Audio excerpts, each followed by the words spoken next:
Well, hey everybody, and welcome back to my channel. Today we're going to be going up the cobbles and switchbacks that are Vienna's Höhenstrasse. I pushed my Garmin data over to Relive and got this really nice video showing the map and the route that I took today. I've been using telemetry overlay as a new software, so we've got telemetry in some of the sections of the video. And yeah, just a beautiful sunny spring day here in Vienna. There are 6 categorized climbs according to Runalyze. The road was started in 1934 and it only took about a year and a half to complete, and the workmanship in the cobbles is amazing. Well, I headed out from the 17th district, and before you know it, it switched to cobblestone. Not the big cobblestones that you see in races like Paris-Roubaix, but really small, maybe 2 to 3 inches by 2 or 3 inches. Small stones and in a really cool pattern like we mentioned before. It starts out with a pretty flat section and then starts to wind its way up.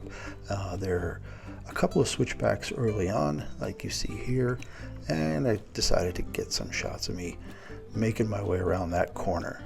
Fun little place. So as you go up higher, you get to the first overlook, and there's a restaurant up here, and there's an actual looking glass that you can put €1 in, and it gives you your first really wonderful view down into the city of Vienna. I took a little break to take a look at the view. It was just such a gorgeous day out there. Now, leaving this, you get a really nice long downhill section, and it's wrist rattling. Now, there are some asphalt patches along the side, and I don't know if it's better or worse to ride on them.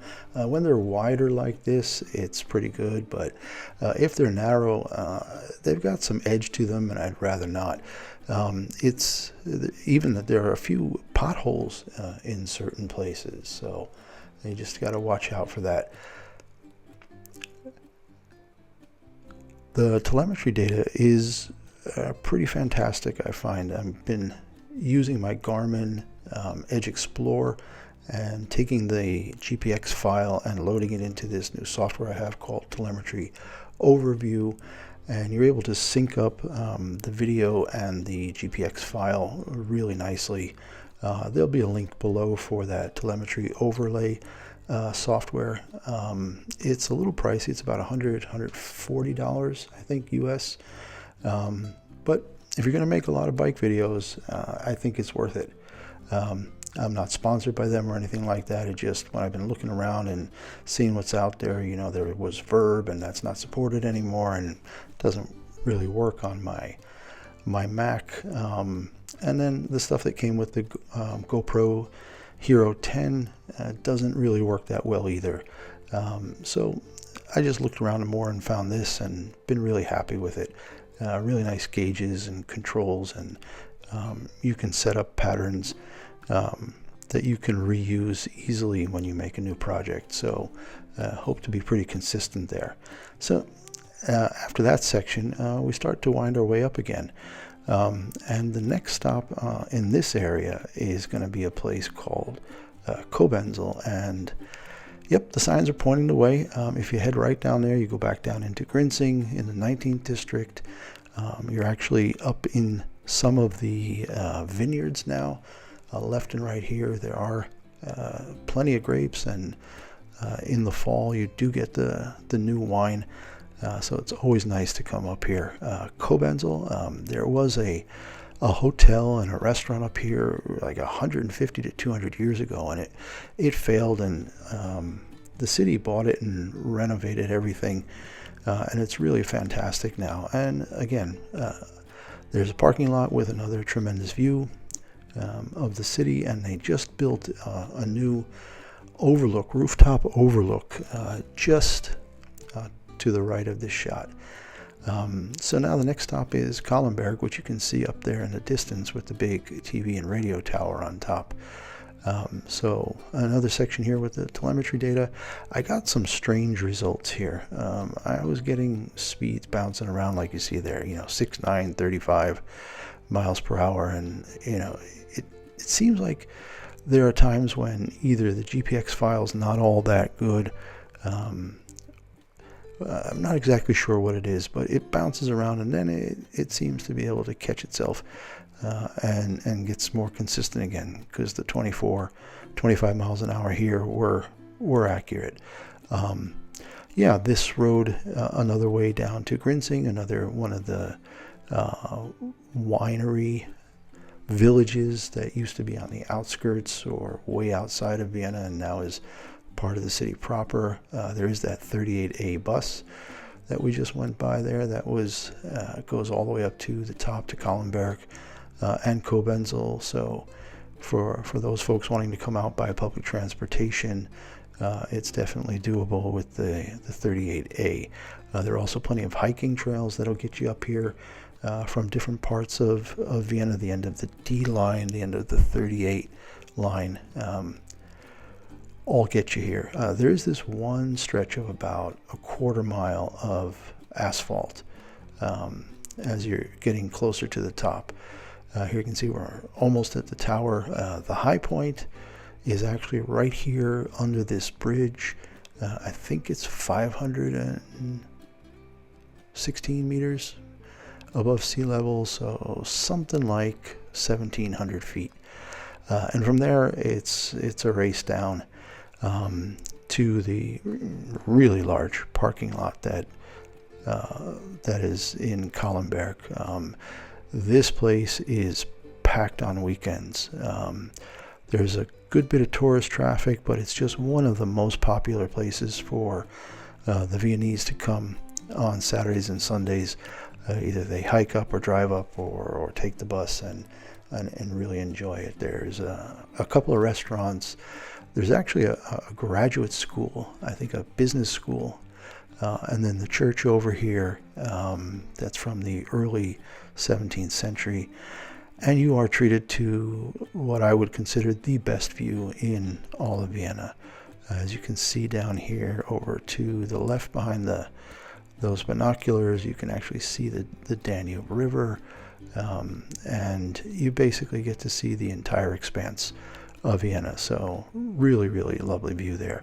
So here we are with the full 29-mile loop that I did today, and you can see it winding its way up. There's that high point, 531 meters. There you go.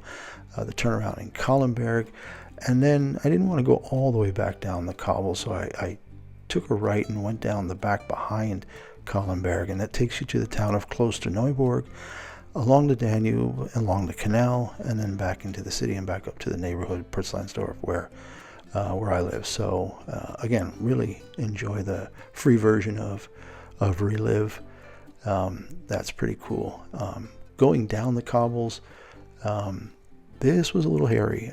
Coming around this turn, there was a bunch of gravel and dust in the curve, and I started to slide a little, almost hit those little walls there, but was able to catch it just in time.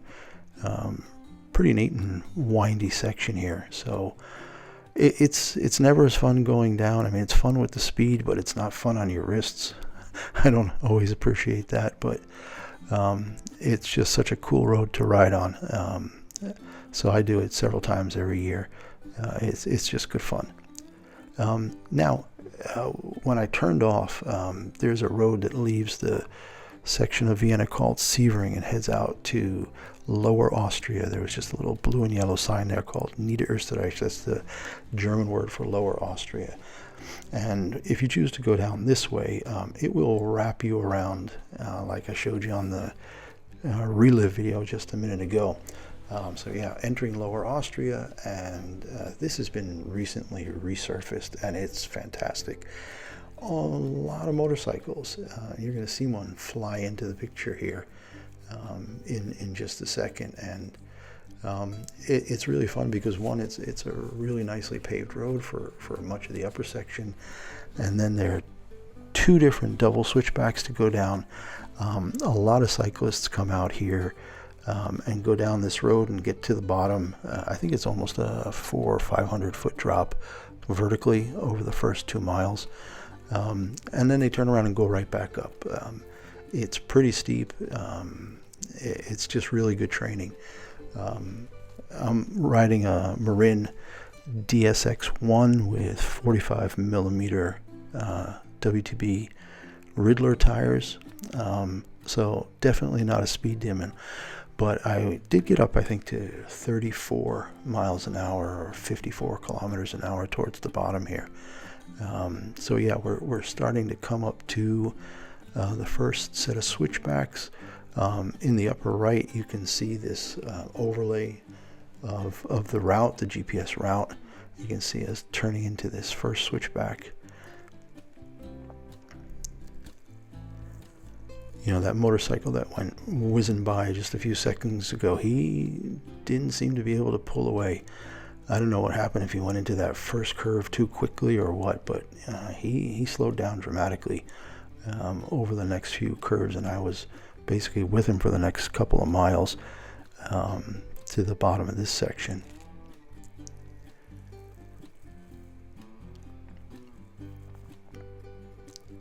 And now we're coming down to the second set of switchbacks.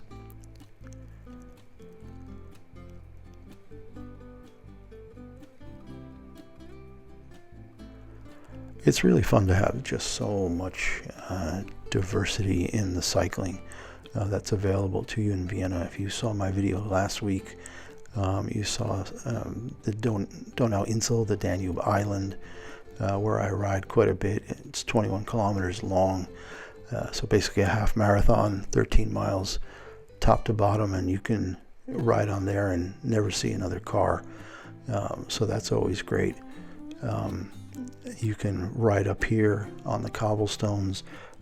There's a whole network of mountain bike trails, and those are well documented. I'll put a link in the description below for those, because you're not really supposed to ride your mountain bike on the hiking trails, so they've dedicated a few trails, some longer ones, I mean 15-20 miles or 25 miles worth of mountain bike trails that leave from the city and come back to the city. So we're now at the bottom of that long hill. It still keeps going downhill for probably another 4 miles, but not as steeply. And now we're getting into the suburbs called Weidlingbach and Weidling, and then to Klosterneuburg. And yeah, just going through these really old villages, these narrow roads. Nobody ever thought there'd be something called a car back then, and these places really reflect that. One more section at Cobble going through this old village. A lot of these houses from the 1600s. It's just really cool to kind of turn back the clock. Towards the end, yeah, I did get a great draft from this mountain biker. He had an e-bike, mountain bike, and he just had it set 25 kilometers an hour, and there was a huge headwind today. It was a good 20 to 25 miles an hour going back into the city. Well, I hope you enjoyed that trip down the Höhenstrasse and the cobbles. Thanks for watching, and we'll see you next time.